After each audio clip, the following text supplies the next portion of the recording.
آج جدید دور کی ٹیکنیکس، ٹیکنالوجیز، ان سب کو اگر آپ دیکھیں تو ان کی روشنی میں پھر قرآن کریم کی آیت کریمہ کو پڑھیں تو آپ کو یہ سمجھ آئے گی کہ اللہ کریم نے کیا فرمایا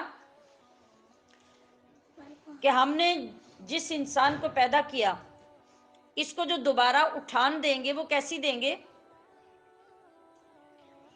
جو انسان ہم نے پہلے پیدا کر کے زمین میں دفن کروایا ہوگا اسی انسان کو پھر اٹھائیں گے۔ کس سے اٹھائیں گے؟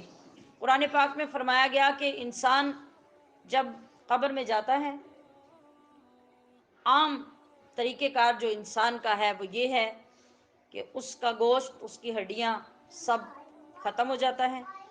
قیامت جب قریب آئے گی تو اس مٹی میں انسان کی بیک بون، ریڑھ کی ہڈی کا آخری مہرہ اور آخری مہرے کا ایک ذرے برابر حصہ وہ اللہ بچا کے زمین میں رکھ لے گا، اور پھر جب قیامت قائم ہوگی اور اللہ دوبارہ اپنی مخلوقات کو زندہ کرے گا تو وہ جو آخری مہرے کا ایک ذرہ برابر حصہ ہوگا اس سے پھر انسان کو کھڑا کرے گا۔ بالکل اسی طرح جیسے جامن کا درخت، جامن کا درخت کتنا بڑا ہے، کتنا پھیلتا ہے۔ برگد کا درخت لے لیں، برگد کے درخت کی کئی سو سال عمر ہوتی ہے اور وہ پھیلتا چلا جاتا ہے، پھیلتا چلا جاتا ہے، اس کی شاخوں سے بھی جڑیں لٹکنی شروع ہو جاتی ہیں۔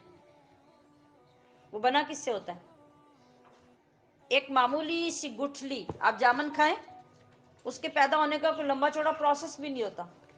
ایک گٹھلی کو آپ رکھ دیں، معمولی سی مٹی میں دبا کے رکھ دیں، بس وہیں سے دوبارہ سے وہ اگنا شروع ہو جائے گا۔ اسے اٹھا کے زمین میں لگا دیں، درخت بننا شروع ہو جائے گا، اور اتنا بڑا درخت بنے گا کہ آپ سوچ نہیں سکتے۔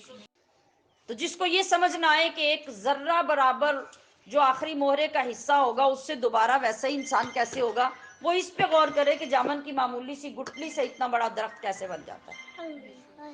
اب کیا ہوتا ہے، آپ اس درخت کو کاٹ دیتے ہیں، اس کی لکڑیاں جلا دیتے ہیں، پھل کھا دیتے ہیں، پتے سوکھ جاتے ہیں ان کو پھینک دیتے ہیں، پھر اسی سے اترا ہوا جامن جس کی گٹلی سوکھ چکی ہوتی ہے آپ اس کو مٹی میں دباتے ہیں تو دوبارہ سے درخت بننا شروع ہو جاتا ہے۔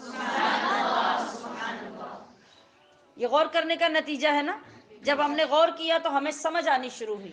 اللہ پاک نے اسی بات پہ زور دیا کہ غور کرو، غور کرو، فکر کرو، تفکر کرو، تمہیں میری قدرتوں کی سمجھ آئے گی۔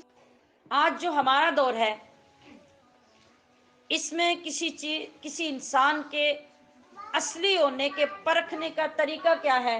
Finger prints. آج ہمیں پتا چلا کہ فنگر پرنٹس کی اہمیت کیا ہے، ورنہ 50 سال پیچھے چلے جائیں، تھوڑا اور آگے آ جائیں، 20-25 سال پیچھے چلے جائیں تو انگوٹھا لگانے کو کس بات کی نشانی سمجھا جاتا تھا؟ کہ جو بندہ ان پڑھ ہے وہ سائن نہیں کر سکتا وہ انگوٹھا لگاتا ہے، ایسے ہی ہے۔ اب کیا ہے، آپ پھر سے انگوٹھے لگتے ہیں۔ جو پڑھے لکھے لوگ تھے وہ انگوٹھے نہیں لگاتے تھے، وہ سائن کرتے تھے، اور جو ان پڑھ لوگ تھے وہ انگوٹھا لگاتے تھے۔ حالانکہ انگوٹھا ان پڑھ ہونے کی دلیل نہیں ہے، انگوٹھا ایک ایسا ثبوت ہے جس کو کوئی جھٹلا نہیں سکتا۔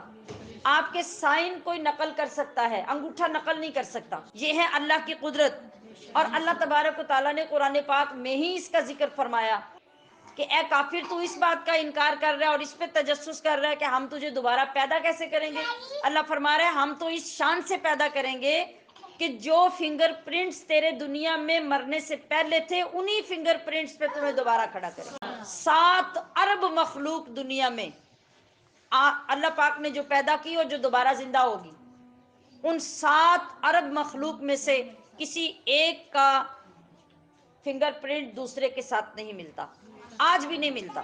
آج اگر آپ فراڈ کر کے کہیں بھی چلے جائیں، ڈپلیکیٹ پاسپورٹ بنوا لیں، شناختی کارڈ 2 نمبر بنوا لیں، مگر جب آپ کسی ایئرپورٹ پہ جائیں گے اور جس وقت کمپیوٹر آن کیا جائے گا آپ کا ڈیٹا چیک کیا جائے گا، وہیں پہ آپ کو پیچھے کر دیا جائے گا کہ آپ فراڈ ہیں۔ وہاں کیا بولے گا؟ فنگر پرنٹ، آپ کے انگوٹھے کا نشان، یہ بولے گا کہ یہ بندہ غلط ہے، یہ اصل وہ بندہ نہیں ہے جس کا یہ کارڈ استعمال کر رہا ہے. کیوں کہ اس کا فنگر پرنٹ اور ہے، اس کا اور ہے. وہ رب جو آج بھی 7 ارب لوگوں کے فنگر پرنٹ مختلف رکھے ہوئے ہیں. تو یہ بہت عجیب ترین بات ہے. لیکن اللہ فرما رہا ہے کہ اس سے زیادہ عجیب ترین بات یہ ہوگی کہ جب میں تمہیں دوبارہ اٹھاؤں گا تو انہی فنگر پرنٹس کے ساتھ اٹھاؤں گا.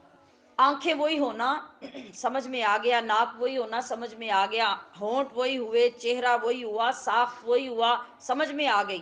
آپ میں سے 4-5 بندے ایک پیپر لیں اور پیپر لے کے اپنے اپنے انگوٹھے ثبت کریں اور دیکھیں کہ ان میں فرق کیا ہے.